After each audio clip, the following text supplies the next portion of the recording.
नाजरीन, हर तरफ GTA 6 का चर्चा है। हर बंदा उसी के बारे में बात कर रहा है। Hype, madness, excitement. लेकिन एक बात कोई नहीं कह रहा, क्या हम इस हाइप को खुद ही रॉकस्टार के खिलाफ इस्तेमाल कर रहे हैं?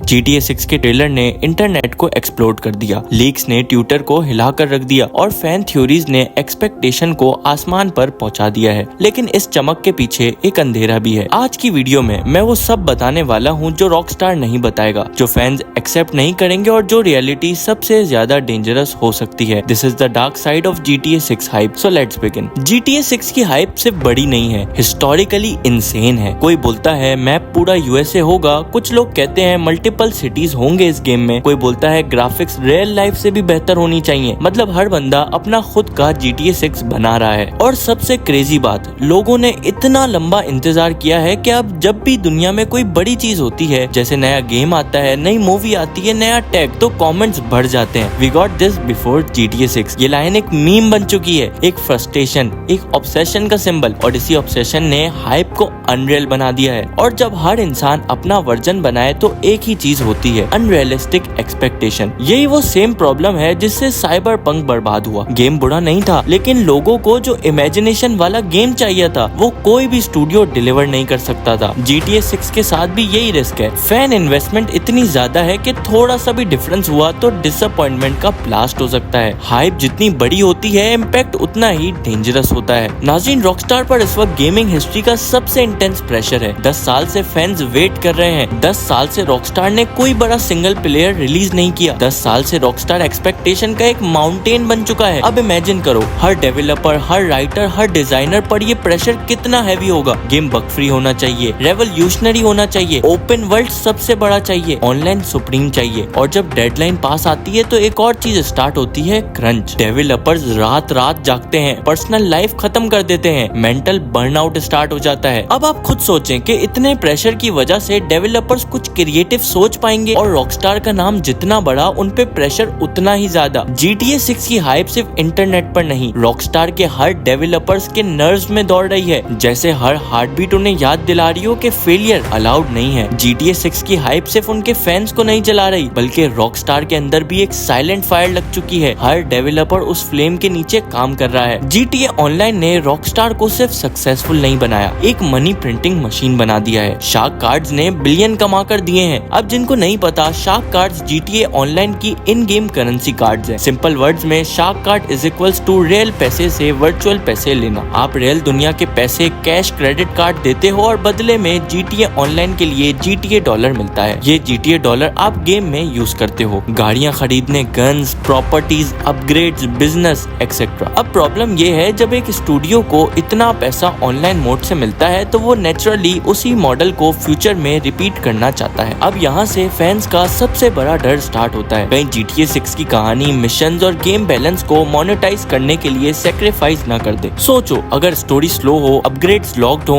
या प्रोग्रेस ड्रैग होने लगे, सिर्फ इसलिए ताकि प्लेयर्स इन गेम परचेजेस करें। दोस्तों, ये आजकल गेमिंग इंडस्ट्री का नया ट्रेंड बन चुका है। पहले हाइप बिल्ड करो, फिर बोलो why don't you save time, by this pack. और जब कम्युनिटी इतनी लॉयल हो तो उनको बेचना ज्यादा इजी हो जाता है। फैंस का ये भी कंसर्न है कि GTA ऑनलाइन का एग्रेसिव मोनेटाइजेशन GTA 6 के सिंगल प्लेयर को ओवरशैडो ना कर दे। क्योंकि हॉनेस्टली हम सब एक फुल, प्योर, पावरफुल स्टोरी चाहते हैं। और सबसे डेंजरस बात, हाइप जितनी बड़ी होती है, कंपनीज उतनी ही मोनेटाइजेशन एग्रेसिवली पुश करती हैं। दोस्तों, GTA सीरीज हमेशा कंट्रोवर्शियल रही है। Satire, politics, crime, dark humour, ये GTA की आइडेंटिटी है। लेकिन आज का टाइम सोशल मीडिया आउटरीच का एरा। एक ट्वीट वायरल हो जाए, पूरी दुनिया कैंसल कल्चर मोड ऑन कर देती है। इसी वजह से डेवलपर एक नई मुश्किल का सामना कर रहे हैं। How do you stay bold without getting cancelled? Rockstar कहानी मॉडर्न बनेगी, एजी बनेगी, लेकिन कहीं ना कहीं वो कॉम्प्रोमाइज करने पे मजबूर होगी। एक रॉन्ग जोक, एक पॉलिटिकल रेफरेंस और बैकलैश स्टार्ट। लोग एक्सपेक्टेशन रखते हैं रॉकस्टार फेयरलेस होगी, लेकिन रियलिटी रॉकस्टार केयरफुल होगी। और यही आइडेंटिटी क्राइसिस GTA के कोर को अफेक्ट कर सकता है। सबसे डेंजरस डार्क साइड एक गेम के लिए होती है post launch hangover. Game launch होती है, इंटरनेट एक्सप्लोड होता है, लेकिन कुछ वीक्स बाद हाइप हैंगओवर शुरू होता होता है। इनिशियल एक्साइटमेंट खत्म होती है, अब सिर्फ रियल प्लेयर्स बचते हैं और वो तब एक्चुअल जजमेंट देते हैं। गेम एक्चुअल में कैसा है, अगर बग्स हुए बैकलैश, अगर ऑप्टिमाइजेशन इशू हुआ बैकलैश, और अगर स्टोरी शॉर्ट हुई बैकलैश। हाइप एक भूत की तरह गेम को